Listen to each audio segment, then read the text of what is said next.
The Select Committee on Intelligence will now come to order. Without objection, the committee may recess at any point. The purpose of today's hearing is to receive testimony from a panel of expert witnesses to review the policy impacts of the final report of the National Commission on Terrorist Attacks upon the United States in the 25 years since the 9/11 attacks. I now recognize myself for an opening statement. 25 years ago, on September 11th, our nation endured an unprecedented attack, leaving profound loss, devastation, and confusion in its wake. All of us over a certain age remember clearly where we were on that day and the overwhelming emotions were experienced. The images will forever be etched into our national memory. Not since Pearl Harbor 60 years prior had an attack like this shocked the collective American conscience. Americans wanted to know, who did this? Why did they do this? And how could this happen to the most powerful country in the world? In the aftermath of the 9/11 attacks, the National Commission on Terrorist Attacks upon the United States was commissioned by Congress to answer those questions. The 9/11 Commission subsequently published its findings in a report in July of 2004. In this report, the Commission offered 41 recommendations to address the existing security gaps that were exploited by al-Qaeda.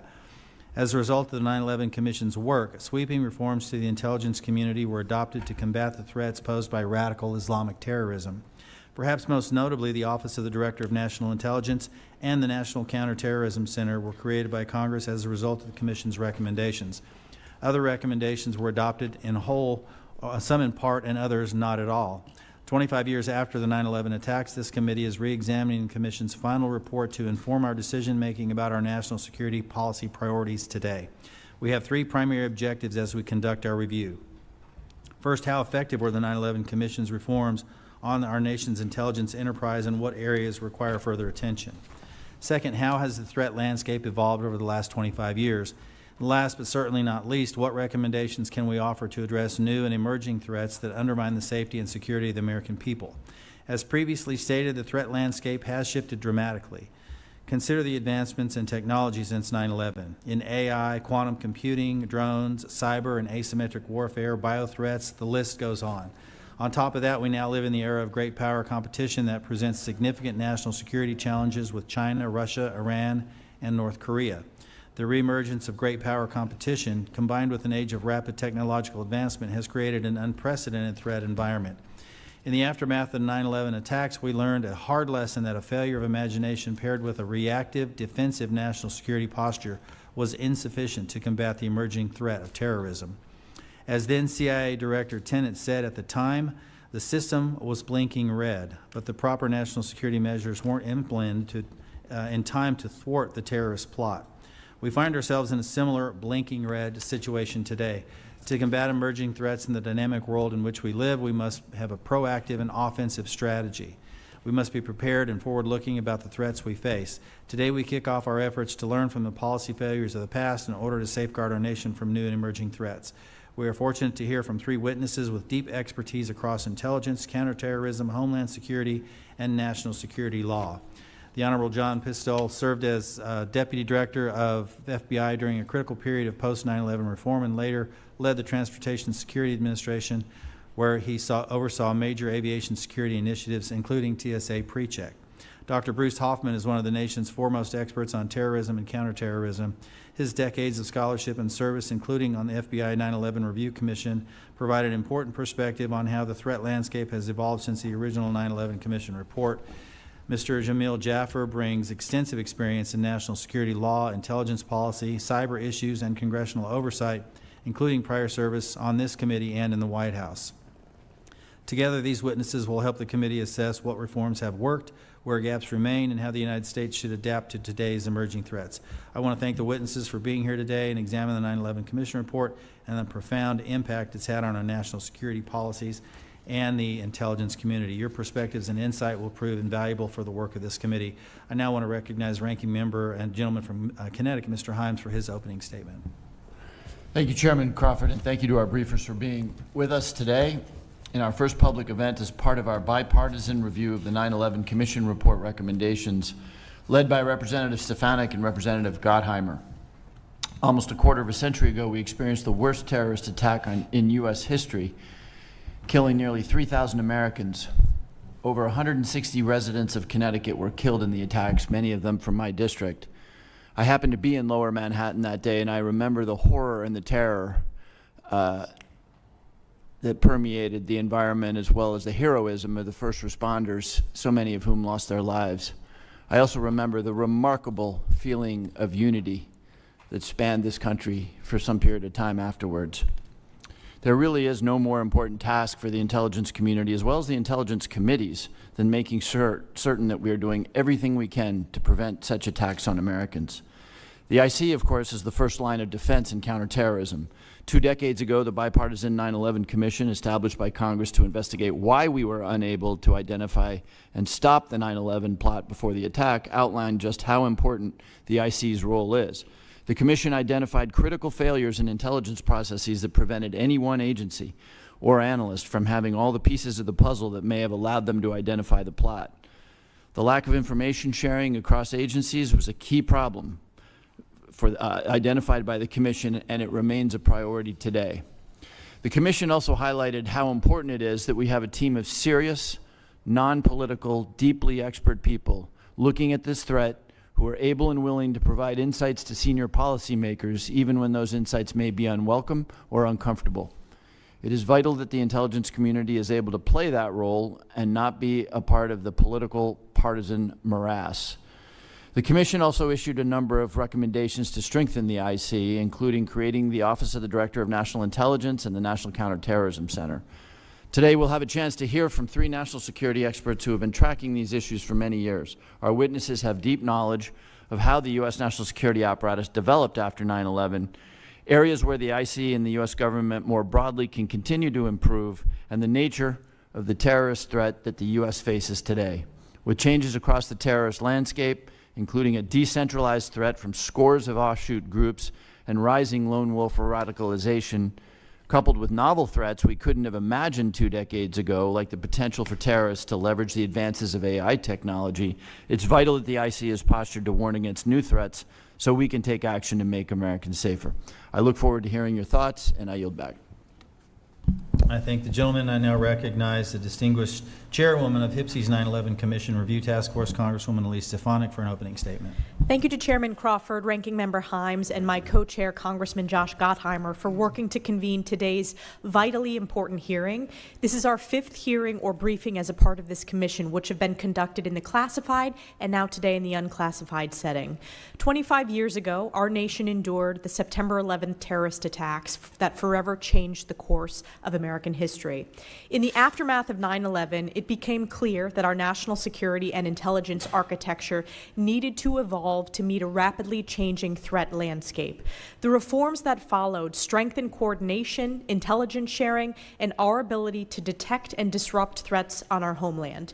Today's hearing is an opportunity to examine those reforms, assess what has worked, identify areas that require modernization, and ensure we continue adapting to emerging threats of today and the future. The purpose of this commission is to review the effectiveness of the reforms that emerged from the 9/11 Commission report and to evaluate whether our intelligence and national security institutions are fully equipped to address today's challenges and tomorrow's threats. The world has changed dramatically over the past 25 years. One reality, however, remains constant. America continues to face determined adversaries who seek to exploit vulnerabilities and undermine our national security. And we are now confronting a rapidly evolving threat environment that includes advanced drone technologies, foreign malign influence operations, cyber attacks, biothreats, and artificial intelligence developments with profound national security and counterterrorism implications.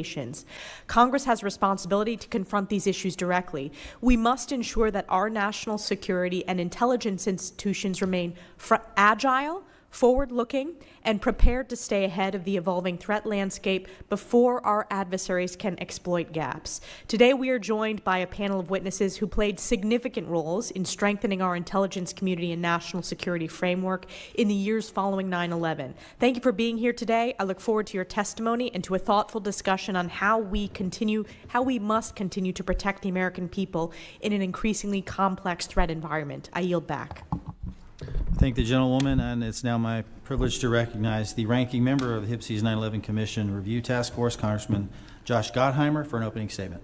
Thank you, Chairman Crawford, Ranking Member Himes, and Co-Chair Stefanik for your leadership. Thank you to our witnesses for being here with us this morning September 11th was one of the darkest days in our nation's history, and we all share a solemn responsibility to honor the victims and their families, many of the victims continue to suffer from 9/11 illnesses today. We have to do everything possible to make sure an attack like that never happens again. I think many of us remember exactly where we were when the towers were struck. On that awful day, my home state of New Jersey lost 750 of our own, including many in my district, the second most of any state. Today's briefing marks our first public event as part of this bipartisan review of the 9/11 Commission report. As Chairwoman Stefanik mentioned, we've had many other hearings in a classified setting. We're taking a hard look at where the Commission's recommendations succeeded, where gaps remain, how the threat landscape has evolved, and what our intelligence community and broader national security apparatus needs to confront the threats of today and tomorrow. We're grateful to hear from leading national security and counterterrorism experts about the current state of the intelligence community and our broader counterterrorism efforts. The world has changed dramatically over the past 25 years. The question, of course, for all of us is, are we prepared today? There were gaps then. Are there gaps now?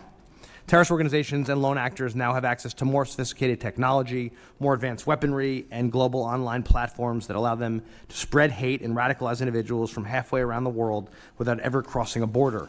We continue to see the persistent threat here at home. Earlier this year, we saw multiple terrorist-related plots and attacks, including a bombing attempt in New York City and an anti-Semitic vehicle ramming attack at Temple Israel in Michigan, while 140 preschoolers were inside. At the same time, entirely new threats have emerged, from cyber attacks targeting our critical infrastructure to bioterrorism, to the growing misuse of artificial intelligence and other advanced technologies by our adversaries. That's why this review matters so much. We need to ensure our intelligence community has the tools, technology, coordination, and authorities necessary to stay ahead of evolving threats while protecting the freedoms and values that define us as Americans. We look forward to hearing your perspectives on the current threat environment, where vulnerabilities remain, and what more Congress and the administration can do to strengthen our national security posture and keep the American people safe. We're very grateful for your time today. I want to again thank the chairman and the ranking member for affording this committee the opportunity for an in-depth real analysis on the report. Thank you so much. Thank the gentleman. And again, I want to welcome our witnesses today. I'm pleased to have a distinguished panel of witnesses before us today on this very important topic. I ask that our witnesses now please rise, raise your right hand.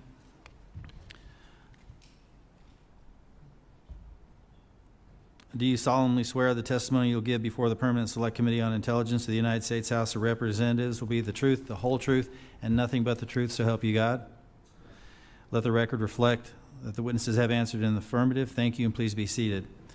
I want to thank all of our witnesses for joining us today. I now recognize the Honorable John Pistole for 5 minutes to summarize the opening statement. Thank you, Chairman Crawford and Ranking Member Himes and the distinguished co-chairs of this initiative and the rest of the distinguished members of this committee. In my past life, with almost 27 years with the FBI, and then I had the opportunity to testify before this committee almost always in closed session, so this is an unusual opportunity, and I thank you for that. And then obviously my time at TSA, other opportunities to testify in different committees. In looking at the 9/11 Commission, which I testified in front of 3 times, the 2 takeaways that I think everybody is aware of, which really impacted the FBI and I think the U.S. government as it looked at how we could best not only identify potential attacks, but mediate and mitigate, and then prevent if need be, and then respond to if need be, was that they found that the U.S. government had a failure of imagination, that phrase, a failure of imagination. How is it that we did not envision such an attack as the 19 hijackers on 9/11? And then what they said was needed was a, quote, unity of effort. And so that unity of effort was unfortunately sorely lacking on 9/11. Again, I had been in the FBI for 18 years when 9/11 happened, and it was something that the FBI, frankly, was not focused on in terms of foreign terrorists coming to the U.S. and doing things such as hijacking planes and using them as weapons and missiles. And so what stemmed from that, a number of executive orders from President Bush, and then the joint inquiry between this committee and the Select Committee, the Senate Select Committee on Intelligence, SISI, which published a report in December of 2002, just 15 months later, which predated the 9/11 Commission's excellent work, really set the stage for what should the government be doing. And it wasn't like the FBI or the agency or NSA or any other components were waiting for things to happen. So there was much being done behind the scenes. I'll summarize the rest of my statement by saying the 9/11 Commission recommendations were thorough, and they were accurate, and they were timely.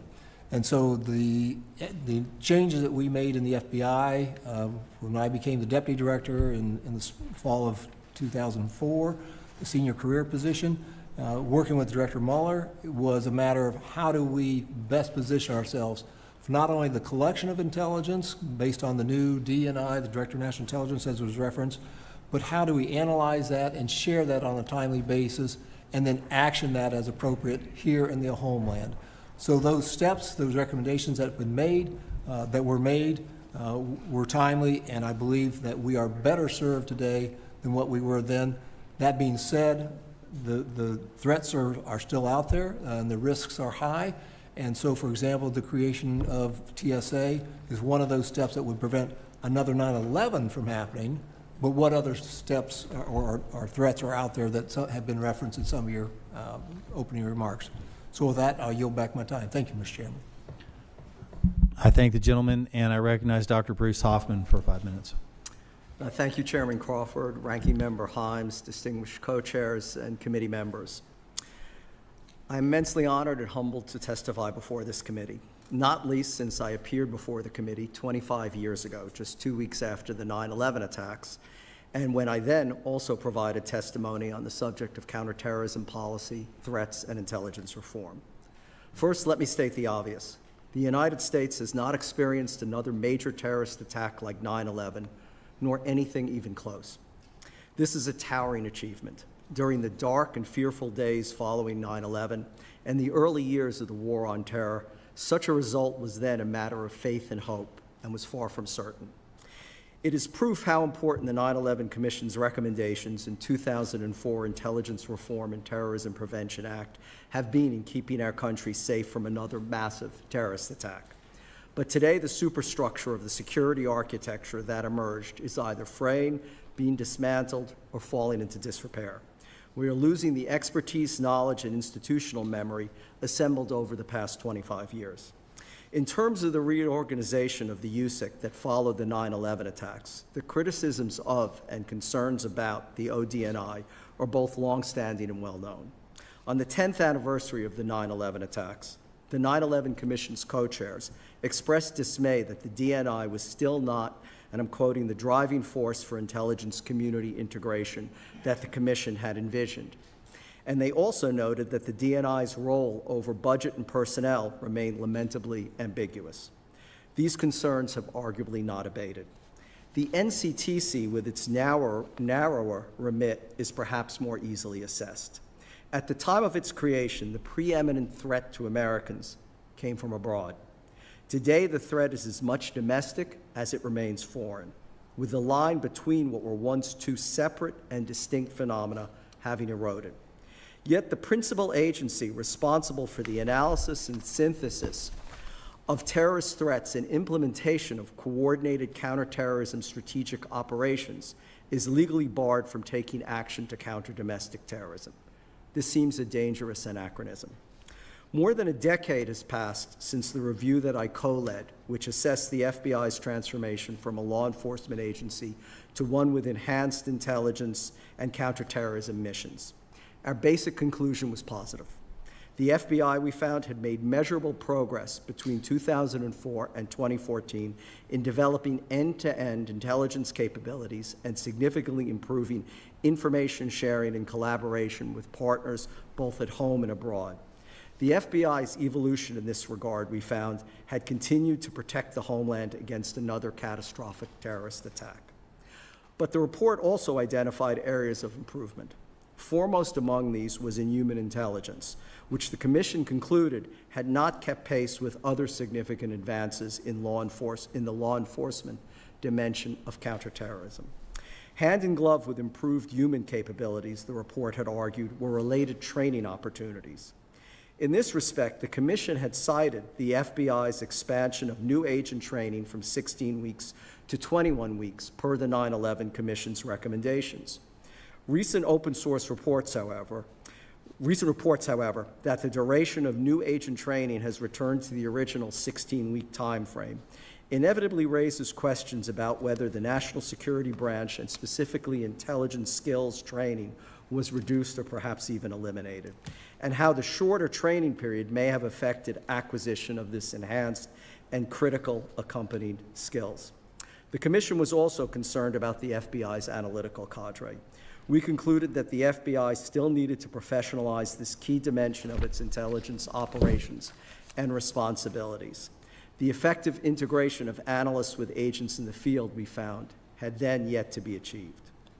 More than a quarter of a century has passed since 19 terrorists hijacked 4 passenger aircraft and changed the course of history. Every U.S. president since 9/11 has declared victory over al-Qaeda or ISIS. But as General James Mattis, then commander of the U.S. Central Command, famously cautioned in 2013, and I quote, "No war is over until the enemy says it's over. We may think it is over, we may declare it is over, but in fact the enemy gets a vote." Close quote. And America's enemies have incontrovertibly chosen to continue this war, regardless of our declarations, proclamations, or inclinations. It is therefore imperative that our intelligence community continues to have the personnel, tools, and resources needed to keep the homeland safe. Thank you again for this opportunity to share my thoughts and research with you this morning. Thank you, Dr. Hoffman. Mr. Jaffer, I'm glad you're here. I understand you had some difficulty on your way. I'm glad you're safe. Before I recognize you, I'm just going to ask that you raise your right hand so that we can swear you as your panelists have already been sworn. Do you solemnly swear that the testimony you give before the Permanent Select Committee on Intelligence of the United States House of Representatives will be the truth, the whole truth, and nothing but the truth, so help you God? I do. Let the record reflect the witness has answered in the affirmative. Thank you. Please be seated. And Mr. Jaffer, you're recognized for 5 minutes.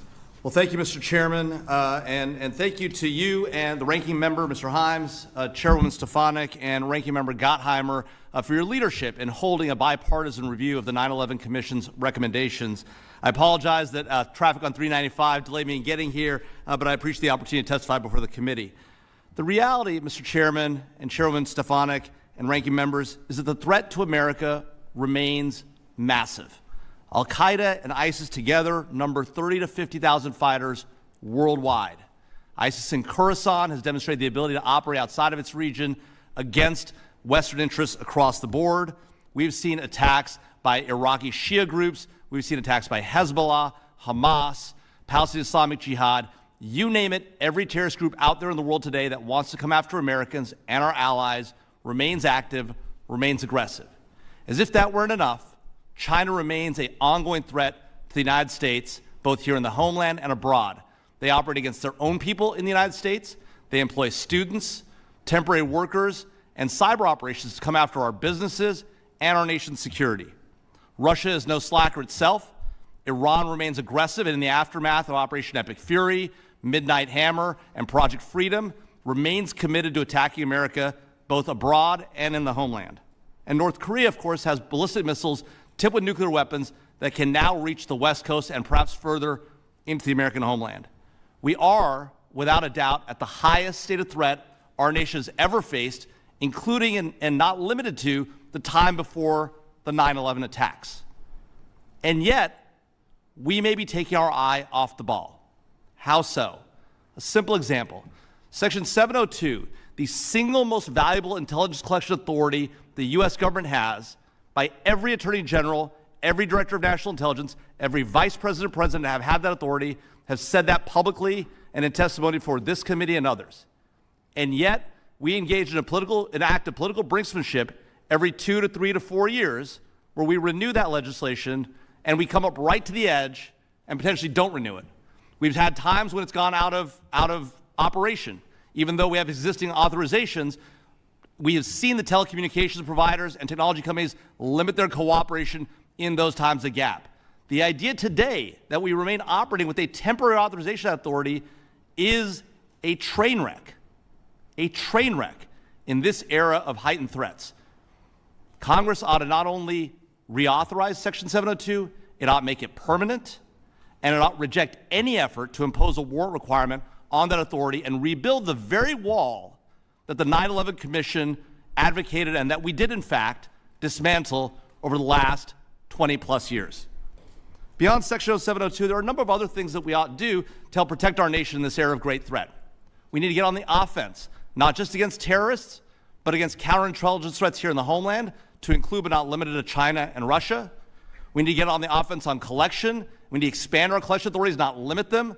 We ought to consider the potential for the need to address the hot pursuit problem where terrorists and other foreign intelligence threats overseas are being collected upon. They arrive in the United States. We immediately have to go down on coverage and aren't able to restore that coverage rapidly. There are emergency authorization authorities available under existing FISA. They're ineffectual and don't work. We need better authorities there. We need to up our game on counterintelligence here at home. I know the committee is looking at this issue, and the chairman that you've been leading on this effort. We ought to consider an operations center to help the FBI do a better job and interact more effectively with the larger interagency community. And we ought to take advantage of the revolution in artificial intelligence. The intelligence community is best posed with its compute and data collection capabilities to take real advantage of artificial intelligence, but there are concerns, and legitimate concerns, about privacy and civil liberties. We ought not let those concerns get in the way of using this technology to our advantage to advance our national security. The intelligence community has terabytes and thousands of paper files of data going back decades that can be consolidated, reviewed, and assessed using into artificial intelligence and put to work. We can use compartmented information to provide insights at a lower classification level through the power of artificial intelligence and the compute the IC has. And finally, this committee and Congress ought to take seriously the recommendation made by the 9/11 Commission over 2 decades ago, arguing that our appropriation system when it comes to intelligence is broken.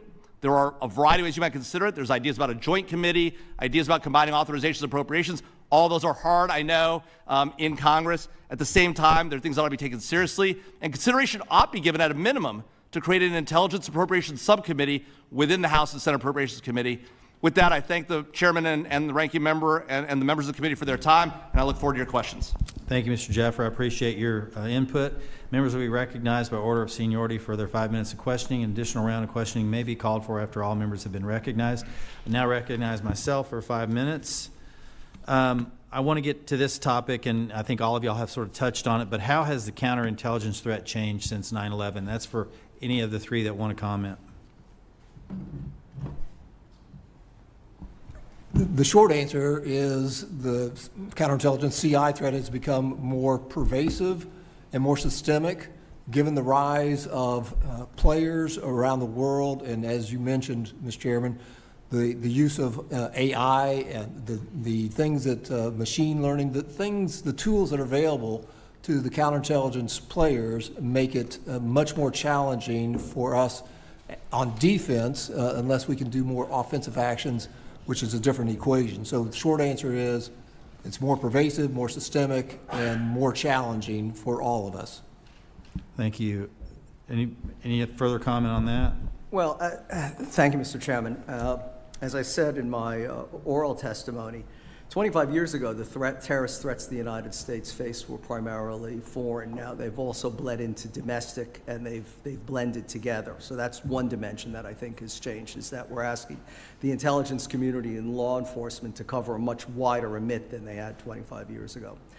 Secondly, I think is a problem of, that Professor Jaffer referred to, the franchises of the main terrorist organizations. 25 years ago, the main threat was from Al-Qaeda. Now we face threats from Al-Qaeda, ISIS, but more importantly, their franchises. And Professor Jaffer had mentioned ISIS-K. ISIS-K, in a very short period of time, went from being able to operate in Afghanistan to operate in Turkey, in Iran, in Russia, and in the United States, of course, on New Year's Day 2025. So that's another problem. And then it's just the information overload that we see from activities where local terrorist groups aspire to become regional and even international threats and enlist lone wolves or lone actors to act on their behalf. Okay. Mr. Chairman, just very quickly, we've seen the mayor of Arcadia arrested for being, Arcadia, California, for being a Chinese spy. We've seen a Harvard professor not only indicted by the Department of Justice for working with China, but having gone to China, actually established an operation there now, operating out of China. The Chinese government is aggressively operating in this country in ways that are hard to determine, hard to assess. The IC has got to get on top of that. We have to give them more resources and more capabilities. And the Russians remain extremely active. CI is probably, if not the #1 threat today, #2 to our country. So you think our current CI efforts are too reactive, focused on individual cases rather than strategic campaigns by foreign governments? I think that's exactly right. We need a larger operational strategic plan against these threats, particularly China. You know, we had an operation that we were working really effectively in the first Trump administration at the Justice Department. Unfortunately, that got wound down in the Biden administration. It hasn't really been effectively reestablished in the current Trump administration. I think in part because we're trying to do deals with China. That's a mistake. We need to get on top of that, Mr. Chairman.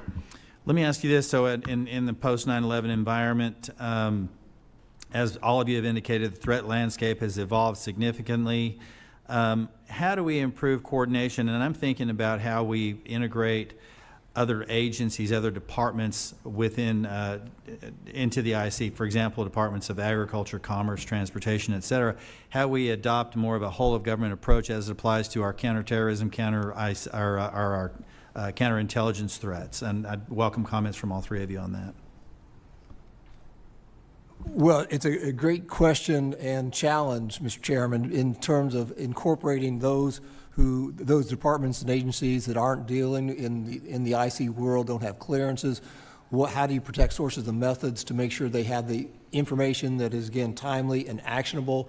For example, you mentioned the Department of Agriculture. If there is a threat by a foreign actor to do something against our agricultural infrastructure, how is that best actioned? And so that's one of the challenges in terms of information sharing and then actioning that. So it's a deep question with lots of responses. So, you know, for me, it's not about, you know, splitting hairs about Title 50 authority. It's about subject matter expertise.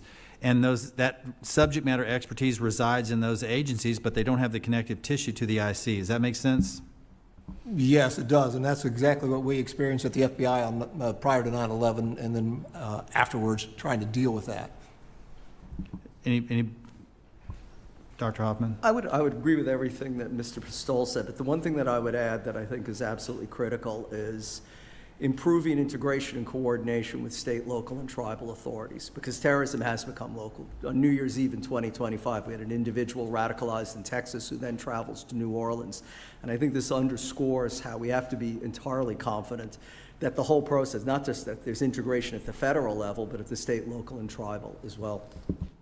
If I might, Mr. Chairman, Sure. The one thing I think that we could do that probably be most effective is to give security clearances to folks in those agencies and allow them to understand the full nature and scope of the threats. And to give security clearances, a lot more security clearances to our state and local partners, to our partners in the private sector. We've been talking for years about the threats to American industry, about the threats to state and locals, about the threats to our agricultural system, whether it's Chinese farmland threats or biosecurity threats. Yet a handful of people have TSSCI clearances in those departments, in industry. We need to get out to scale, give them the information and gather from them the information, use them as our assets in the field to understand and really address these threats. We've never been really good at that when it comes to the IC. We've talked a lot about it. We've never really actioned that idea.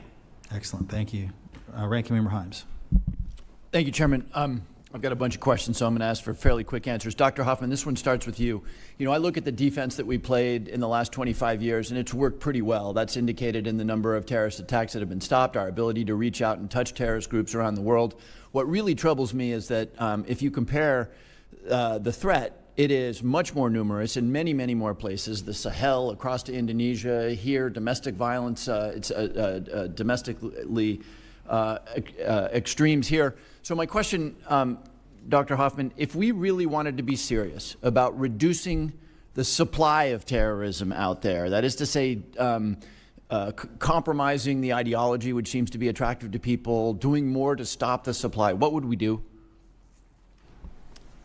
Well, you know, the architecture we had to wage the war of ideas, which is, after all, President Bush defined the war on terror would be in part a war of ideas, was always, in my view, incomplete. And that's because there's no clear metrics. When you kill or capture a terrorist, you can tick off a box.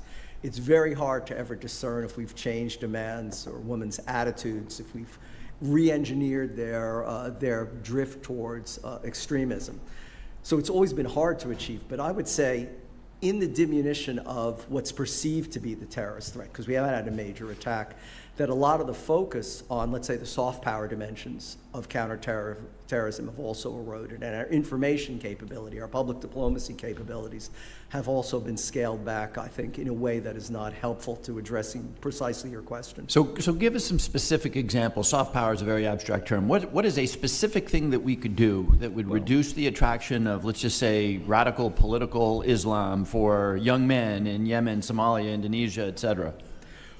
Well, we've never really tried, but, and as I said, it's very difficult to mention, but certainly activities of what was the United States Information Agency, it was so powerful during the Cold War, for example, activities of U.S. Agency for International Development that provide a view of the United States strengthening the world, strengthening communities throughout the world in a non-kinetic fashion, Radio Free Liberty, Radio Europe, various newspapers and radio and television that also actively counter and combat the narrative that is entrenched and continues to be peddled by terrorist organizations. So I hear you say that here, approaching the 25th anniversary of 9/11, that the dismantlement of USAID and the dismantlement of Radio Free, all of our information, was perhaps not helpful to stemming the growth of terrorism. In my opinion, yes. Thank you. Second question, this is for anybody. One of the most controversial topics on this committee and in this institution is the ODNI. So very quickly, because I don't have a ton of time, I'd just love to hear from all three of you. What is the ODNI doing really well and that we need to preserve, and what could it be doing a lot better and we should focus on? Mr. Jaffer, let me start with you. Well, I think what the ODNI has done well is it's really brought the community together. What it really needs to do better is really consolidate programs, budget authorities, and the like, and really do its knitting. ODNI has gotten way bigger than I think we ever expected it to be. I think narrowing it down, focusing it on a couple of things, budget, authorities, integration, those should be its core rather than all the other things it's got its hands in. Do you have a specific example of something that it's doing that we should stop it from doing? You said all the other things it has its hands in. I think in large part, ODNI has outgrown its size. It's become very large relative to what I think its mission ought to be. Let me think about, if you come back to me in a minute about what programs we might neck down, I'll come up with a couple ideas. But in writ large, it's a very large bureaucratic institution. It doesn't need to be that. It ought to be a tiger team, smaller, tighter, more focused on integration. Okay, I appreciate that. What you're suggesting without identifying units or functions, it's just, we should just cut every unit there by 10%. So do think about it. I will. Dr. Hoffman? I would agree with Professor Jaffer that the ODNI has gotten much larger than it was ever intended to be. I mean, it's hard for me. I haven't had security clearances now in 6 years. It's hard for me to discern what the value added nowadays is by the ODNI. It seems that the director of the Central Intelligence Agency, in my view, is the driving force behind counterterrorism policy and operations.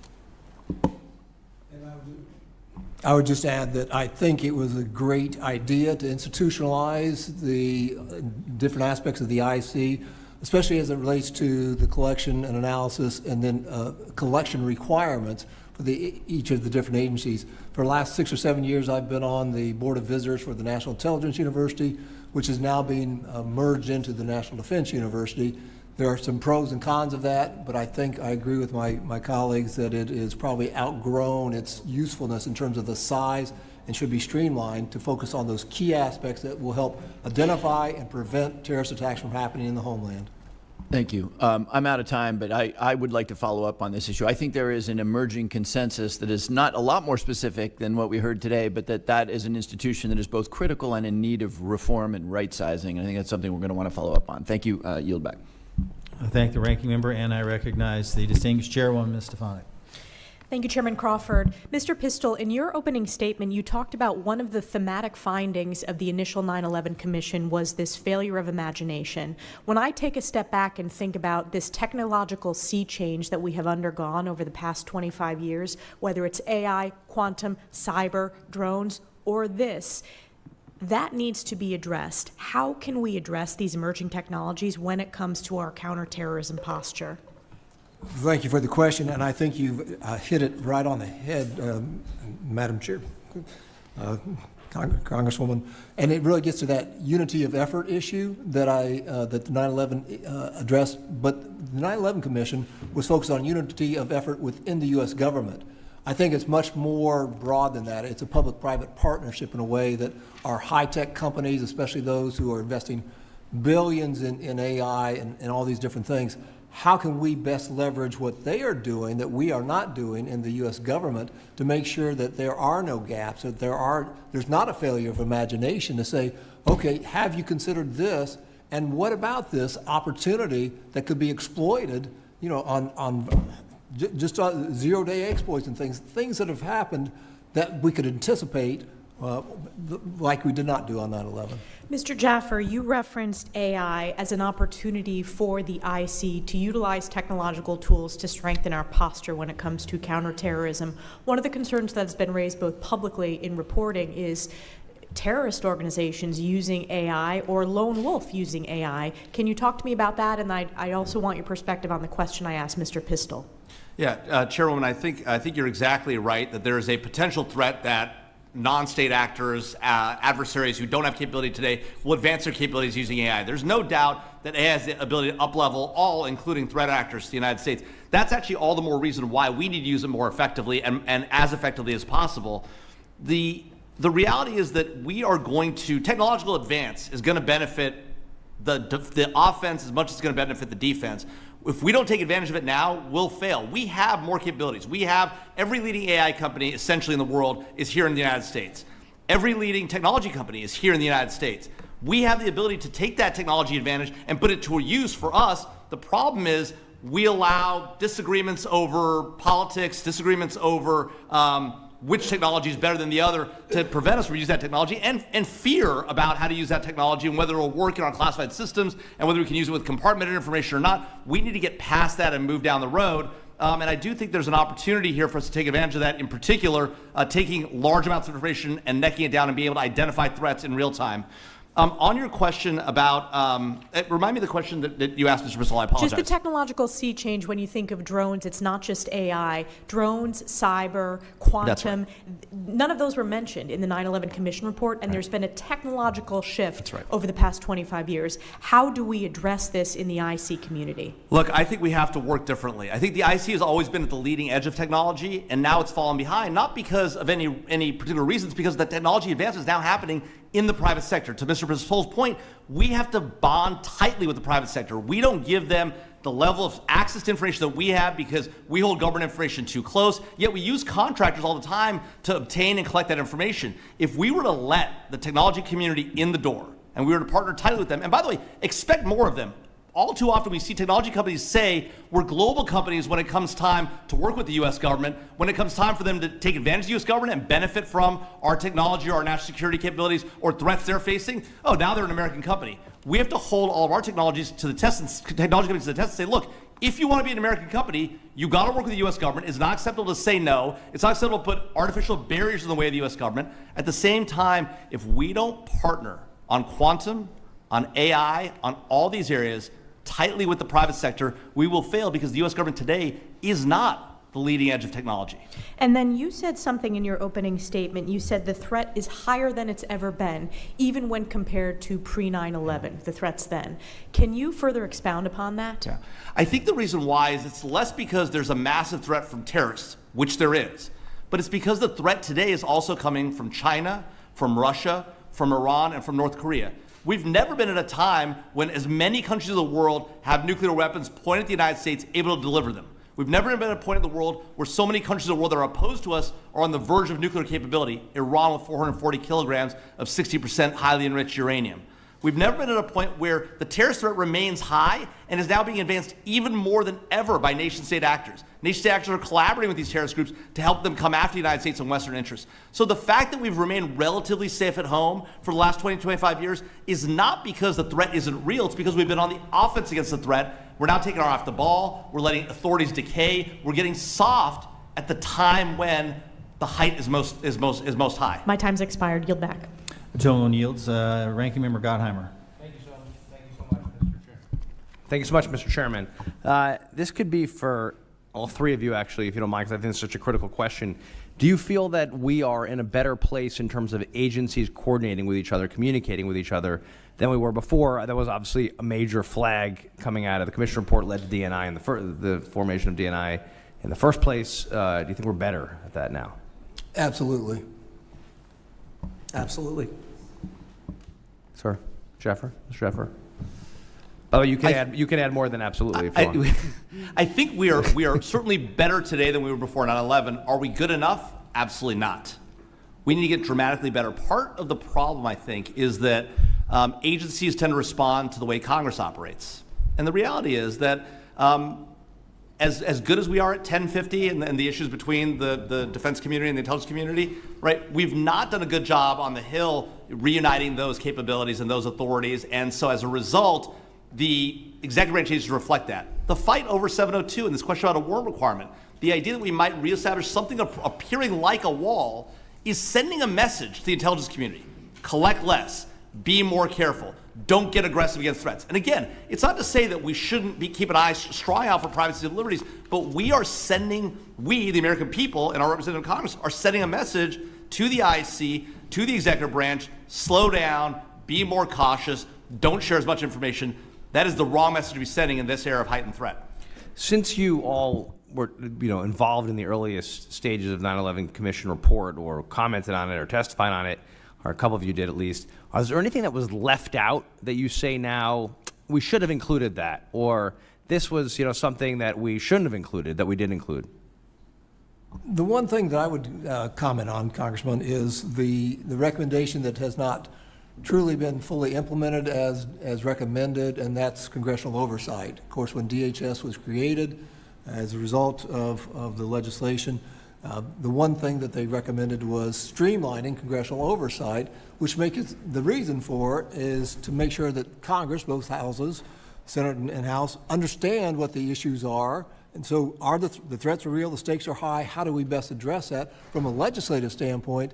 And the fact that there were over 100 committees and subcommittees when DHS was created that had oversight for DHS, that's just problematic. You could have the secretary, the deputy secretary, undersecretaries up here testifying all the time and not doing the job that they've been hired to do. So that's the one recommendation that is left unfinished, I believe, overall. Right, confusing to people who has oversight and too many having oversight.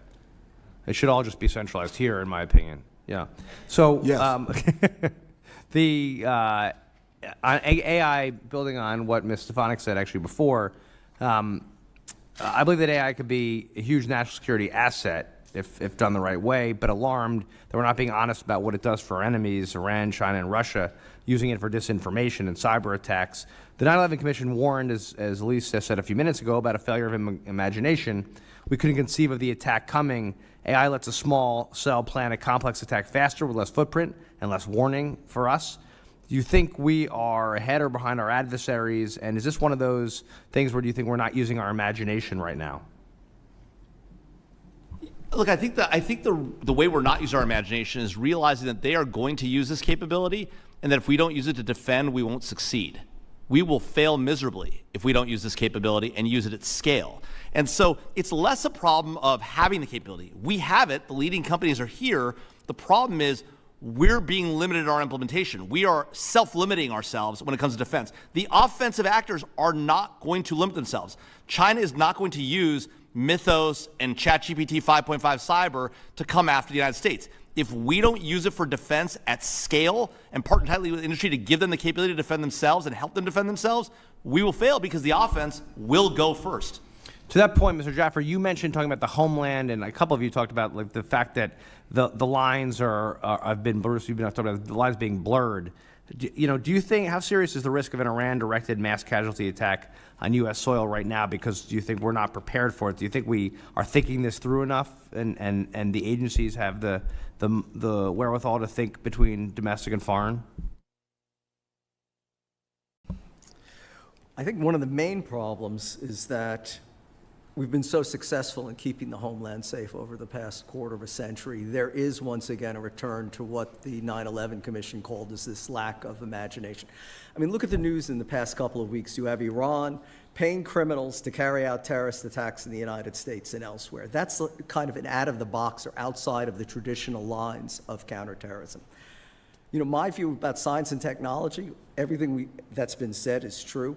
But think about it. We were great before 9/11 in developing a drone capability. The CIA did, to attack terrorists, reapers and predators. Our defenses against drone attacks, in my view, are non-existent, or at least lamentably behind what has emerged only because of the Ukraine war and now the war with Iran as a salient threat. What's to stop any terrorist group anywhere from importing commercial drones and carrying out an attack on a major urban center? And how well is any city in the United States, much less the coordination between federal, state, and local, to deal or to handle or to counter such an attack? I'd say it's not very encouraging.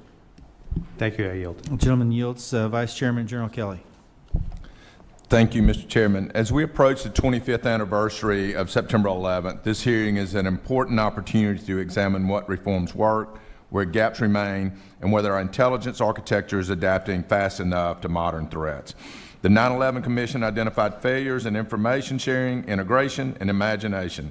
In response, Congress and the executive branch implemented major reforms, including the creation of the DNI and the National Counterterrorism Center, which significantly improved coordination across the intelligence community. At the same time, the threat environment has evolved considerably since 2001.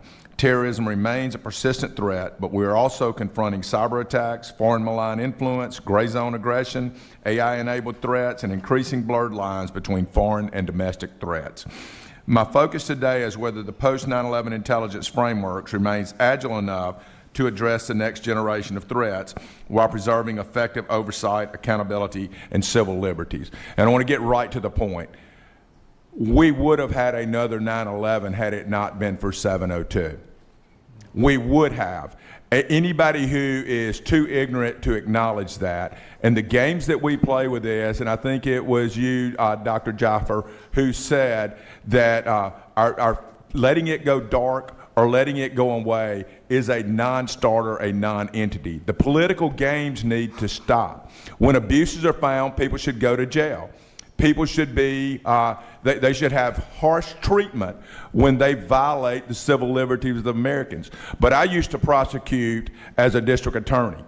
Murder's against the law, but people still break the laws. We have laws in place and reforms in place. How important is 702, each of you, to making sure that we continue to keep America safe? Thank you, Mr. Vice Chairman. It is literally the most important intelligence collection authority, bar none, that we have. 60% of the President's daily brief comes from 702 collected information. It has stopped terrorist threats. It allows us to get Ayman al-Zawahiri. It allowed us to, just in the last 2 years alone, it has stopped a variety of cyber, intelligence, and terrorist threats to the United States, not just here, but to our friends and allies abroad and to Americans abroad. And so it could not be more important. And I'll say this, not only should Congress make it permanent, because here's the thing, we don't need a renewal statute, right, or a sunset statute for Congress to do oversight or to change the law if the law is problematic or if there are problems with private civil liberties. We don't need to walk up to the line every 2 to 3 to 4 years and put ourselves in this position. It's simply political brinksmanships, and it should stop. I think, Dr. Hoffman, you talked about the ODNI and how it's had some good things at work, but it's getting too large. It is maybe not operating in the intended way. What reforms or what changes would you make to make the Office of the Director of National Intelligence more effective and to be able to coordinate and collate better? Well, first, let me just say with 702, I agree completely with Professor Jaffer how essential and important. When I was a commissioner in the FBI Review Commission, this was something that even a decade ago was front and center of the FBI's concerns that it had to be continued. That's an easier question to answer than the ODNI. I mean, I spent 2 years working in the CIA's scholar in residence for counterterrorism. And interface with the NCTC, interface with other elements of the intelligence community was something that one was cognizant of on a daily basis. I mean, as it affected me as an analyst then, the OD&I really didn't have much of a role. I mean, it's supposed to integrate overall. I think it probably has done a good job in that, but lacking budgetary authority, control over personnel, the fact that so many of the intelligence agencies, and rightly report to the Secretary of Defense, means that that position is always going to be limited. So I'm not necessarily sure there is a way to reform it. And I would just add, Congressman, and thank you for your prosecutorial work. I was on the senior advisory board for the OD&I in 2 different administrations. And one of the things that we tried to emphasize is the operational work that the centers would do, like NCTC. Terrific work, operationally focused, integrating state and locals, tribal, all those different things. And yet the bureaucracy around all that, trying to move agilely and proactively, that was of concern that we raised in 2 administrations, and I think that's something to pursue by this committee. Mr. Chairman, I yield back the balance of my time. Gentleman yields. Mr. Carson. Thank you, Chairman. Thank you, Mr. Jaffer, Dr. Hoffman. It's always good to see a fellow Hoosier. President Pistole, thank you for all that you do. President Pistole, this is for you, sir, and others can chime in. I want to start with fusion centers. Before coming to Congress, I was a supervisor at the Intelligence Fusion Center in Indiana, so I know firsthand how they work, and you've done work with them. But I worry about the role, essentially, of state and local law enforcement in counterterrorism and the fact that they're not getting enough attention. Are fusion centers, sir, in your mind, being used to their full potential, or are we still treating local and state law enforcement like a secondary part of a greater counterterrorism strategy? Yeah, thank you, Congressman, and good to see you, sir. I think the concern that I've had and many have had about fusion centers over the decades now is that they have been a place to park people that might not be operationally focused. And so the question is, what are the fusion centers doing versus the Joint Terrorism Task Forces? And who's got the operational lead? Well, of course, the JTTFs, if it's something that is, okay, there's a lead, there's a terror cell we need to disrupt or something. So the question becomes, what is actionable and timely and relevant for the fusion centers to act on? And I think redefining their roles and responsibilities would be helpful in clarifying that issue. Yes, sir. Dr. Hoffman? I can't comment on the fusion centers, but the one thing I've observed in recent years is that DHS funding for training and for coordination between federal, state, and local and tribal is precipitously declining. It's at a lower level than it's been in years, and that to me is the glue that holds together our defenses against terrorism in this country. Yes, sir. Mr. Jaffer? Well, Congressman Carson, as you know, having served in the Indiana Fusion Center, one of the challenges the Fusion Center faces is whether they should be all threats or whether they should be focused in on a handful of things like counterterrorism, like counterintelligence, and the like. To my view, and I actually, when I was a staff member on this committee, we did a study of the fusion centers and went around the country in a bipartisan way and looked at the various fusion centers. I think what we found back then, and my sense is the same as the challenge today, is that different fusion centers are doing different things, and most of them, a lot of them, are all threats, all hazards fusion centers, and that makes it very hard to focus in on the handful of things that are really important. If I were doing it over again, I'd recommend that the federal government put money into the fusion centers, but money focused on only a handful of things, and tell them, look, you're going to do these 3 things with our money, and that's what you should focus in on. I'd put counterterrorism on that list, probably counterintelligence, cyber, and the like, because there's so many threats across the country that FBI and the rest of our intelligence agencies can't really scale to. All right. Thank you all. Yield back, Chairman. Gentleman yields. Mr. Crenshaw.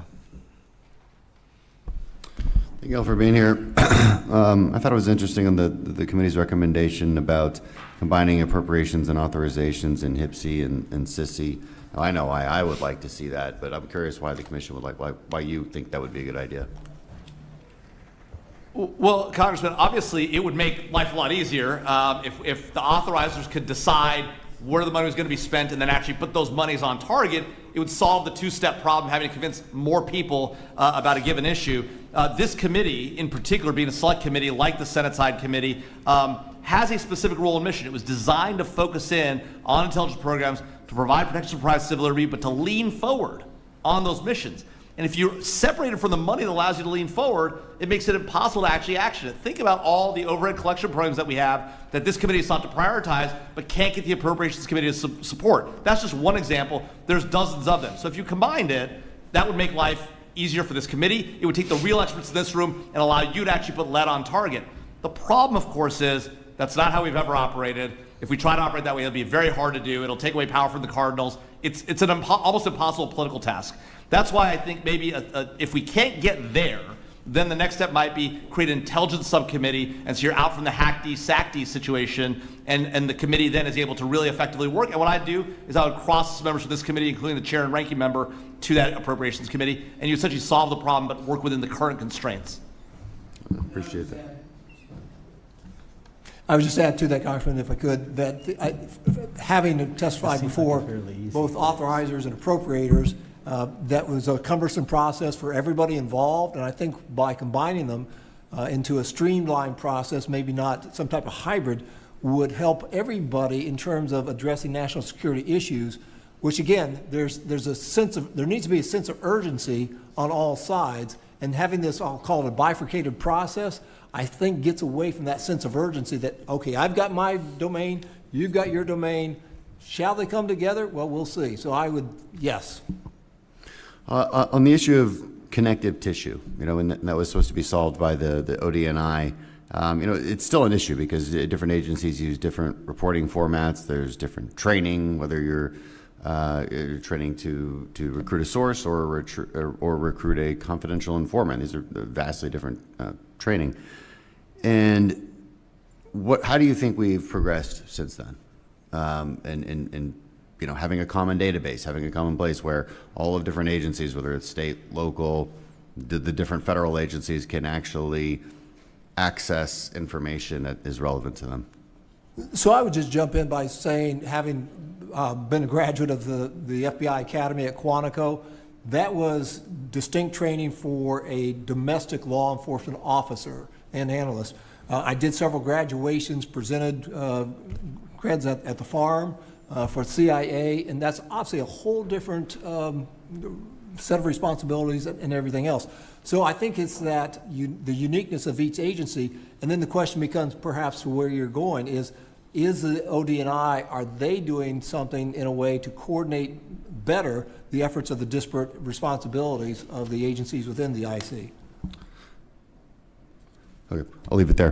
Going back to 702 and the importance of that, one of the examples I often use is, what if you had a warrant requirement and you were tasking a certain known terrorist abroad, and he was talking about flight training in Florida, and if you had a warrant requirement, you would not be able to query or search for the name of the flight training location in Florida, would you? I mean, it's crazy, right? The idea... And then you wouldn't be able to say, wait, there's a bunch of other known terrorists also looking for flight training at that same place. If only that weren't an actual scenario that took place before 9/11. I mean, this is exactly what the 9/11 Commission pointed out, which is that the idea of having lawfully collected information in a federal government database, but you can't look at it until you go to a judge and ask for Mother May I. By the way, without the information you need, you can't even use that information to get the probable cause court order you might need. So at the very time when the intelligence community realizes we have a threat, we have a terrorist talking to an American or somebody in the United States, we now got to go ask a federal judge for information. It is exactly the point at which we need to be able to look at the database. We'd be prohibited from doing it. The American people will hold all of us accountable if there's information in a 702 database and we can't look at it because we voluntarily put a warrant requirement in place that the Constitution and law today does not require. Real quick, in last 5 seconds. Do you, when there is a warrant for someone's communications and yet companies say that they're encrypted apps, they can't access that, should that be something that the government needs to deal with? Absolutely. The idea that we would put information off limits to the government is hugely problematic. There are ways to solve this problem, protect private civil liberties, use strong encryption. The idea that the U.S. government would have the capability to access encrypted data does not destroy privacy. It does not destroy encryption. There are ways that we've developed that will allow us to do that. The problem is the private civil liberties community is so dug in on this issue, they won't accept anything but absolute limitations. I yield back. Thank you. Gentleman yields. Mr. Krishnamurthy. Thank you, Mr. Chair, and thank you to all of you for your service and for coming in today. Mr. Pistole, following the 9/11 attacks, you were responsible for directing the National Joint Terrorism Task Force, or JTTF, right? Yes, I helped create what's known as the National JTTF, and I had oversight for all the regional JTTFs. And they did good work. I know this because in 2022, the JTTF in my hometown of Chicago led efforts to prevent a plot to attack Naval Station Great Lakes near Chicago. So you would agree with me that JTTFs are critical to our counterterrorism efforts, especially in a post-9/11 world, right? Yes, again, absolutely. It was a surprise to me that the FBI diverted counterterrorism efforts like the JTTFs to support the president's immigration agenda. According to data acquired by Senator Warner of the Senate Intel Committee last October, nearly half, 45% of the FBI agents in major U.S. field offices were reassigned from counterterrorism, counterintelligence, and other work to aid ICE in its immigration efforts. And I think that's just plain wrong. I think it makes us less safe as a country. I'd like to turn to another topic, and that is the rise of anti-Semitism, but also the rise of Islamophobia. 20 years after 9/11 happened, Islamophobia in the U.S. has not gone away. Just this weekend, we saw the horrific killing of 3 people at a San Diego mosque. One of the things that really I thought George W. Bush did well in the wake of 9/11 was he actually made it clear that the war on terror is not a war against any single religion, and that we should all band together against terrorism wherever it rises. However, I'm concerned that Islamophobia, anti-Semitism, all of these isms are on the rise. And so I just want to go person by person. Mr. Pistole, you would agree with me, Islamophobia and hate has no place in America, right? Yeah, absolutely. Dr. Hoffman? Of course. And Mr. Jaffer, Islamophobia and hate have no place in America. Well, as a Muslim, I don't like Islamophobia. Yeah, that's right. But also, I mean, I want to be clear. We have seen a rise in both these trends, anti-Semitism and anti-Islamism here in the United States. And I will say this, a lot of the people who practice those views are the same people, right? You see the vile stuff that you hear on podcasts, that you hear platformed by certain think tanks in this town. The same people who hate Jewish people hate Muslims just as much. There is a lot of overlap between these groups here in the United States and in Europe, and we need to identify that and recognize that we're actually stronger together than at each other's throats. And the reality is that rise is happening here in the United States, it's happening here in this town, it is happening right across the street at certain think tanks in this town that are supporting people who are both anti-Jewish and anti-Muslim, and that has to stop. Thank you for bringing that up. I just want to point out 2 things that I saw recently on social media that bother me to no end. Here is Senator Tommy Tuberville posted this. He said, less than 25 years apart, he puts the 9/11 attack on one side and then Mayor Mamdani on the other side. I find that to be just completely unacceptable. I want to show you another social media post as well that is very bothersome. This is from Congressman Randy Fine. He said, "We need more Islamophobia, not less. Fear of Islam is rational." Mr. Jaffer, I'd like to hear your comments about that. I mean, obviously, everyone in the United States has a right to free speech, but that is the kind of speech that people should condemn and criticize and attack. The idea that members of Congress think it's okay to say things like that, the idea that think tanks in this town think it's okay to platform neo-Nazis, the idea that we tolerate that kind of behavior, anti-Semitism, anti-Islamism in this country, is ridiculous. There's no doubt that a lot of terrorists that come after this country are motivated by radical forms of Islam. It's okay to say that. There's no doubt that people who attack Jewish people in Israel, Hamas, are motivated by anti-Semitism. It's okay to say that. What it's not okay to do is to stand in front of this country and say that Muslims as a group, or Jews as a group, are problematic, are not acceptable in this country, should not be here, should not be part of our society. The very reason that people want to come to this country, the very reason that we are all here, and the very reason that we are all successful, is because we've brought a vast range of people together. We've made them all Americans.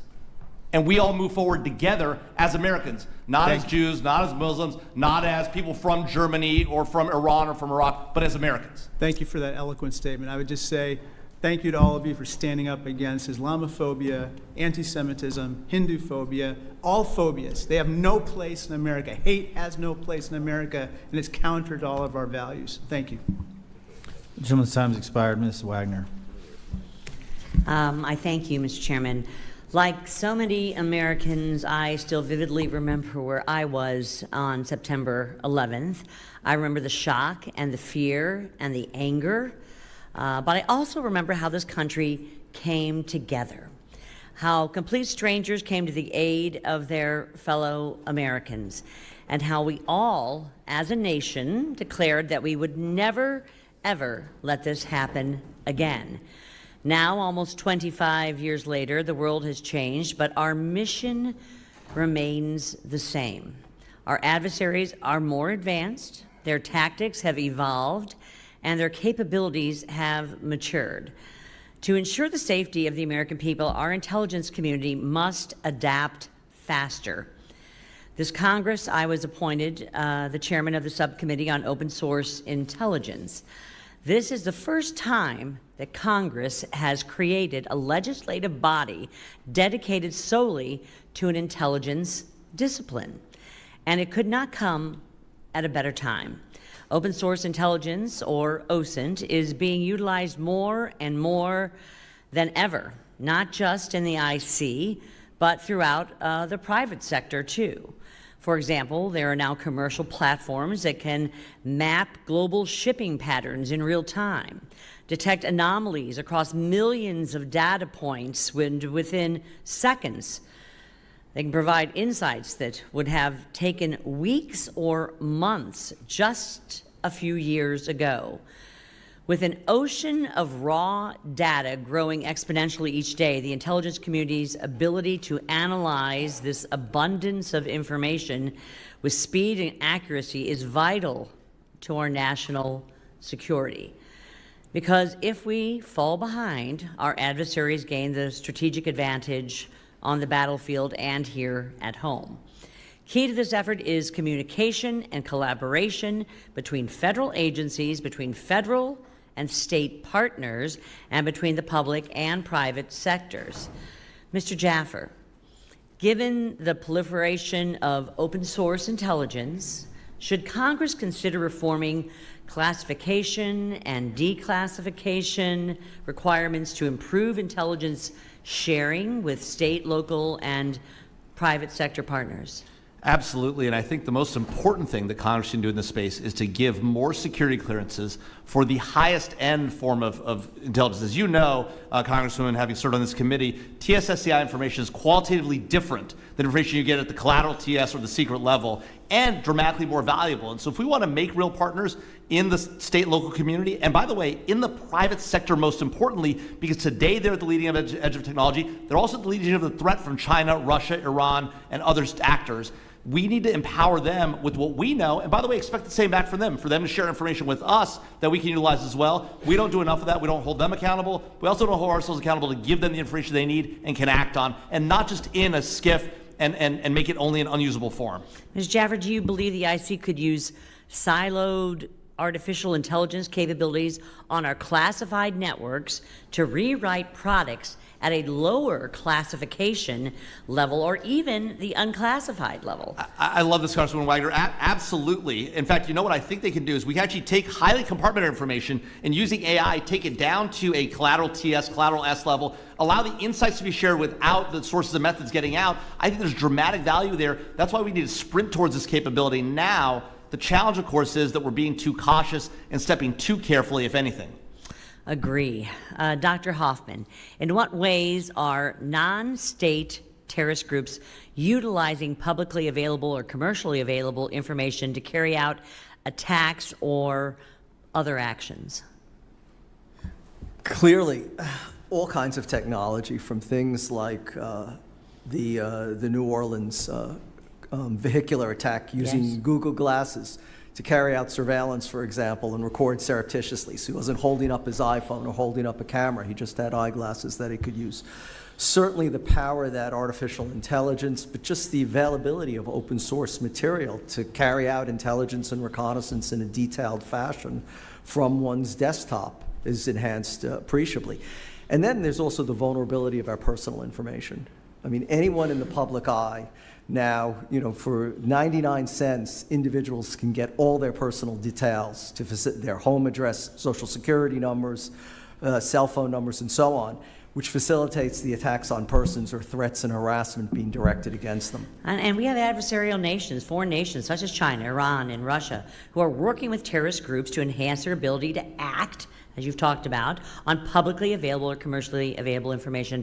My time's expired. I yield back, Mr. Chairman. Gentlewoman yields. Mr. Quigley. Thank you, Chairman. Thank you all. It's been touched on, but I want to give you, as we get toward the end here, all three a chance to do the deepest dive about what seemed to be so fundamental about the 9/11 report was the need for better coordination, sharing of information. I remember Director Coates talking about this, that he felt his real job was developing relationships and trust between the agencies and, as you say, public-private partnerships in the state and local governments. So feel free to include that, but also, as you've begun to touch on classification rules or originator control restrictions, compartmented programs, what else can we still do to make sure that all the agencies are getting what they need from each other? Well, I would start off by just affirming the recommendation that I referenced in my opening statement from the 9/11 Commission, that unity of effort is critical, and that's not just in terms of policies and procedures and protocol, but also personnel. When you get people involved in their fiefdoms or their kingdoms, if you will, or queendoms, whatever it is, that they sometimes get territorial. And if you're protecting sources and methods, absolutely. To the Congresswoman's question, I think there was a subtle bias against open source in the days, weeks, months, years after 9/11, because that wasn't seen as significant as classified information, especially TSSCI, even code name and all these different things. And so I think that issue of unity of effort needs to be revisited. So I applaud the work of the committee to look at this, to say what can and should be done now, not next year, not next decade or so. What can be done now to address these issues, to make sure there is a unity of effort that makes a difference? And that's the bottom line. What outcomes would be included in this to make sure there is better unity of effort? I mean, I agree completely, but unity of effort is only part of it. There has to be the expertise and the training. We have to be able to attract the smartest people and the right people into government and to retain them. And just as the 9/11 Commission reflected 25 years ago, you can't have an intelligence community, especially in a world of open source information, that just talks amongst itself, and that's become an echo chamber. There was a period, certainly for the decade after 9/11, where the intelligence community did open up to lots of different sources of information, whether it was people in my field who were professors or from think tanks and elsewhere. I've seen that over the past decade or so continue to close, where the intelligence community, in my view, is sliding back into the pre-9/11 mentality. It has great information. It privileges always classified information above all else, as the Congresswoman said. In an era of open source information, that's just as vital, and just as the 9/11 Commission said 25 years ago, it's having the broad perspective from outside of the community that's important. And Congressman, just really quick to follow up, I do think while it's important to change classification rules and adjust them as needed, I do think that's a longer term, harder thing to do. I would say what we ought to do today is take advantage of the technology that we have, that innovators and investors are building today, to take our current classification rules and simply make that information more accessible to people who have lower clearances or don't have access to those compartments, right? Just because something is ORCON doesn't mean you can't take the insights from it, or compartmented, take the insights from it, put it at a level where it's abstracted enough that you're not revealing the source or method, and get it to somebody with a collateral TS or a secret clearance. I realize that's hard, but AI provides the capability to do it. You can have it vetted by humans. Humans can look at the output and say, yep, I think that's right, that's the right level of classification, and get it out the door. There are huge opportunities here. We don't have to change the rules. We can simply use technology smarter, and there are investors and innovators who support our national security who are willing to put effort into that. For any of you, the question I always had was, how does one person in one agency know what somebody else is working on halfway across the world that they might need? Is there some systems or thoughts that you have in terms of how to solve that issue? It's a great question, Congressman. There's been a lot of discussion about that, and depending on how sensitive the information is, if it's TSSCI compartmented, then probably not. And so that becomes problematic. For example, when I was the head of TSA, I started it off every morning just as I did at the FBI, receiving a TSSCI threat briefing about transportation issues, not about all the other things, not CI and all those other things. The question became, does the frontline workforce need to have that information? No, not that. They need to know is there a non-metallic IED that is being considered to be smuggled in? Is there a cargo plot? Something like that. But they don't need to know the sources or the methods of collection of that information. So I think that's part of the solution. How do you best get the operational information to the people who need it on the front lines? Thank you. I yield back. Gentleman yields. Ms. Tinney. Thank you, Mr. Chairman, and thank you, the Ranking Member Himes, Chairwoman Stefanik, and Chairman Gottheimer for holding this important hearing. America was changed forever, as we all know, by the attacks of September 11th. We continue to mourn the 2,977 individuals killed on that day, including a childhood friend of mine who was killed in the crash in Shanksville, Pennsylvania. We also remember and recognize the 125,000 first responders, survivors, and civilians who continue to suffer from severe health impacts from that. And I want to point out, just like Ms. Stefanik, as a New Yorker, I greatly appreciate the unique role, and you have all talked about, that Congress can play in evaluating the current status of the recommendations made in the 9/11 Commission report, ensuring that we do everything we can to prevent another tragedy like this from happening. And some of you have touched on this, and some of my colleagues have, but I want to focus on a recommendation included at the top of page 390 of the 9/11 Commission report, and I'll read it. It states, "The U.S. government cannot meet its own obligations to the American people to prevent the entry of terrorists without a major effort to collaborate with other governments." In particular, one of the notes under this recommendation states, "There is a growing role for state and local law enforcement agencies. They need more training and work with federal agencies so they can cooperate more effectively with those federal agencies in identifying terrorist suspects. Cooperation across all levels of law enforcement is critical to keeping New Yorkers and all Americans safe." The principle is exactly what underpins one of the most important cooperation tools we have. Everyone knows it, the 287G program, which allows ICE to train and deputize state and local law enforcement to identify, to detain, and to process illegal aliens who pose a threat to our national security.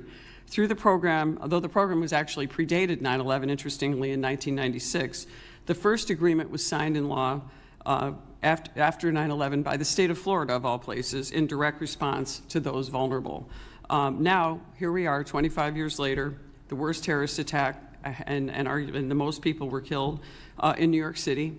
Governor Hochul and many Democrats in New York want to ban the 287G agreements, including our own Attorney General, our top law enforcement official in the state of New York, wants to ban 287G agreements. She wants to promote sanctuary cities, and she has launched into a program to actually condemn and investigate and try to intimidate our local sheriffs who have engaged in this 287G program.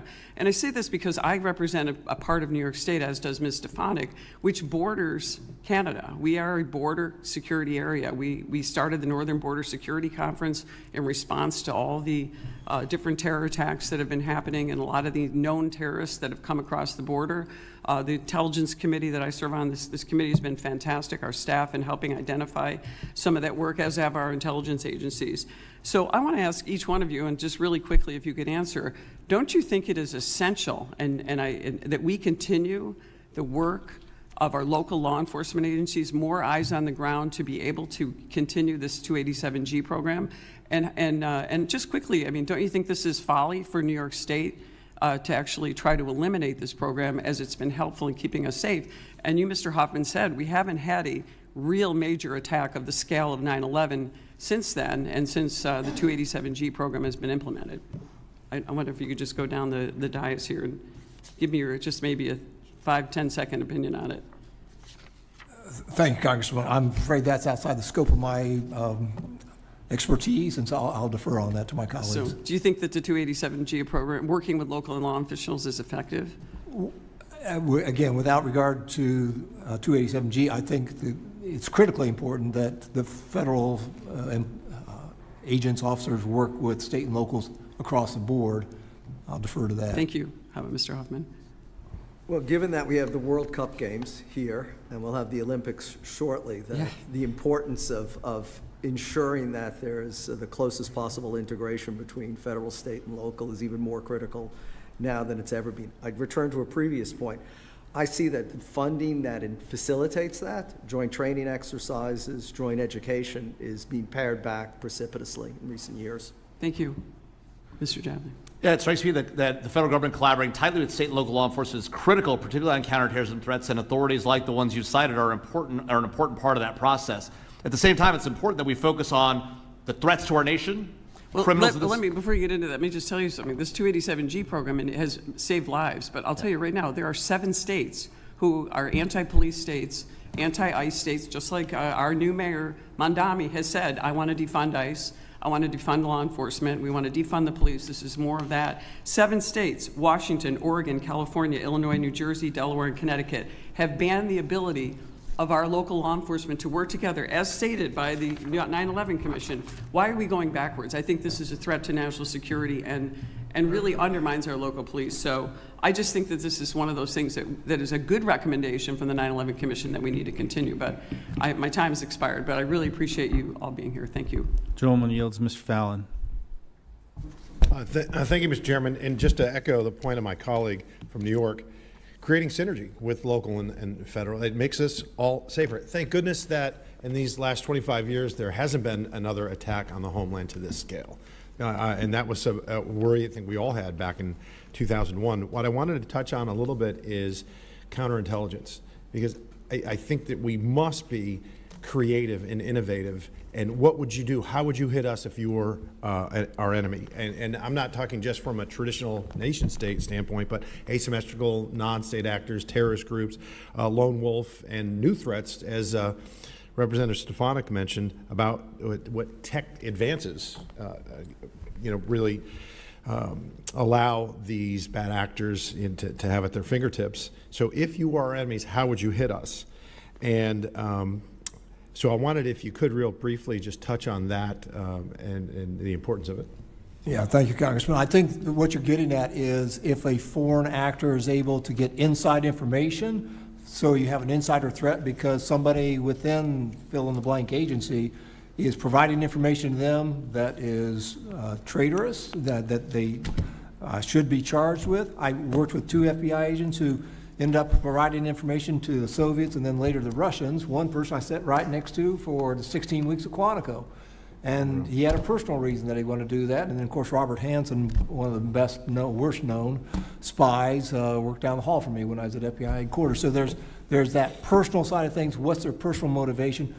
Given all the advances in technology, I think you're right on point in terms of what can we be doing now to make sure that we have, again, a unity of effort, going back to the 9/11 Commission, to make sure we're dealing with the human aspects and then also making sure that we are looking for any tripwires that might be crossed by somebody who has shared information with our adversaries. And Congressman, I think you're exactly right. We need to go on the offense on counterintelligence threats. I would say there's one thing that we haven't done that we could really do helpfully, which is we allowed in 2020 authorities to expire, Section 215, the lone wolf authority, you refer to lone wolves, as well as the roving wiretap authority. That authority has now been expired for coming on 6 years. And that's a huge mistake, because when we're countering these threats, we need those capabilities to go after people. The same way we go after drug dealers and organized crime, the fact that we don't have that authority on counterterrorist threats and the like is a real problem. I would say, how would they hit us? You just have to look at what Iran is doing throughout the world today. Yeah. The plots in London where they're basically crowdsourcing terrorism, incidents in the United States where they've attempted to enlist criminals, biker gangs, drug dealers. I mean, these are all asymmetric threats. And then I would also reiterate something I said earlier, drone attacks in urban areas. I think we're woefully unprepared to counter. What scares me is, you know, a big event like the Super Bowl, something of that nature that's going to have all that tension, and now with the drone technology and rapidly advancing, that's what keeps me up at night. And one of the other things with, you know, if I were our adversary, I'd pay journalists to write, you know, to be my propagandists. I would invest in promising young politicians. I would have third parties donate to campaigns that would foster, you know, my interests. Obviously, look the other way or facilitate cyber attacks. And then I'm really scared about sleeper agents near and trained in hitting us with infrastructure. These aren't Tom Clancy novels. This is real. And if I had the resources that Beijing or other nation states have, I sat on the task force, the assassination task force, and had that not been a lone wolf attack in Butler, had it been a trained nation state actor, considering that there were 200 or 300 people closer to the president than the bad guy shooter, he would have been killed.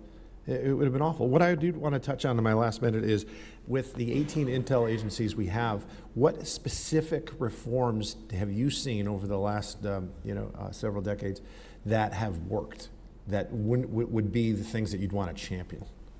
So returning to the 9/11 Commission recommendations and what I mentioned earlier, the unity of effort as it relates to the issue of the DNI setting requirements for all the IC agencies to collect against collectively, to make sure that everybody's not doing disparate things of information that is not being shared or analyzed.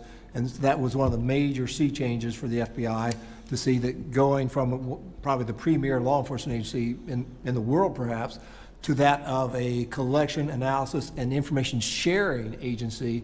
That, as an FBI agent, my job was to collect evidence to prosecute somebody. It wasn't to share with others who didn't have a need-to-know basis. So I think that's one of the keys.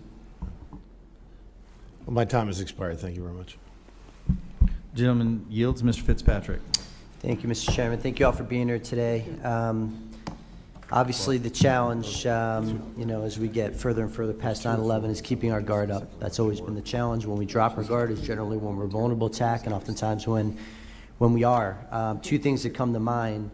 Number one, several 9/11 Commission recommendations. One that has been passed but not yet implemented, and that is the Victor Saraceni Aviation Safety Act. HR 9/11, which required secondary cockpit barriers. This was a chief finding of the 9/11 Commission to protect the cockpits during exchanges. It was named after a constituent of mine, Victor Saraceni, in Lower Makefield. And the other was originally an executive order passed by President George W. Bush regarding FISA 702, which was later codified. Both were strong recommendations of the 9/11 Commission. One has not been implemented at all. The second is under constant scrutiny and debate on a topic that was not under debate right after 9/11. There was no calls for a secondary warrant requirement on the querying of already lawfully collected data. Everybody knew how real and imminent the threat was, and we were going to do whatever it takes to stop it. So if I could just get you all to comment on those two items. Thank you, Congressman. As it relates to the aviation security, of course, the reinforced cockpit doors on all commercial airliners, that was done, but not to the extent as it could have been done. And I think that was as a result of industry costs and things, what was actually necessary. And so one of the other aspects was to greatly expand the federal air marshals to be on critical flights, going from about 36 FAMs on 9/11 to a classified number now, so the terrorists are not sure, is that person sitting there a federal air marshal who's armed, and then the federal flight deck officer training program, where airline pilots are trained at the federal air marshal's training facility to actually do close combat shooting. And that's something, even if somebody is able to get into a cockpit on a change, on a longer flight, where a pilot comes out to go to the lab, then they have the question of, is there a federal air marshal on board, and is a pilot or co-pilot in there armed and trained? And the federal air marshals are the most accurate marks people in the federal government, because it's all close quarter. I don't have the expertise to answer your question, but let me just emphasize, though, that the terrorist threat and their interest in targeting commercial aviation is ongoing. Of that, there's no doubt. Recent years, two operatives of al-Shabaab, which I would consider al-Qaeda's least technologically proficient, Franchise has sent pilots to undertake the exact same training that the 9/11 pilots and hijackers undertook. Plans from al-Shabaab as well to secret bombs concealed in computers, very thin, undetectable explosives, have also been recorded in recent years. So this threat remains, even though it may not have the prominence of other terrorist ones. Mr. Jaffer? Yeah, and thank you, Congressman Fitzpatrick. Look, the idea that we don't secure all the doors effectively, cargo doors and the like, is a huge problem. These planes can be used as a threat just as passenger jets can be. And so I think that legislation and ensuring that we do that is important to move forward and push forward as you have on that front. When it comes to 702, we talked about it earlier, the political theater of having to reauthorize this legislation that is critical to our national security, that provides 60% of the president's daily beef, that has stopped terrorist attacks in this country, abroad, has allowed us to arrest spies, to identify foreign threats to our nation for the better part of 2 decades, is just crazy. The idea that we keep coming back to it over and over again and keep running right up to the line and then do a week extension, a month extension, 45 days, in order so that Congress can consider changing the rules so that we can make it tougher to collect intelligence. One, making it tougher to collect intelligence is a terrible idea. Imposing a warrant requirement makes no sense and simply rebuilds the very 9/11 wall. To Congressman Fallon's point, if there was one thing I think the 9/11 Commission got right that we should double down on, it's keeping that wall down instead of rebuilding it. And the idea that we keep walking back up to that line is crazy. And the last thing I'll say about that is this. There is no question that Congress can and should do oversight over this law, just like it does over all the other laws. You don't need sunsets to do oversight. You don't need sunsets to make changes to laws if there's privacy and civil liberties problems. You only need sunsets if you want to engage in political theater every 2 to 4 years and put Congress to the test. That's silly. It's bad for our national security. We should stop doing it. Thank you. I yield back, Mr. Chairman. Gentleman yields. There being no further members for recognition, we will adjourn. I appreciate the witnesses today. Thank you for your testimony, and we are adjourned.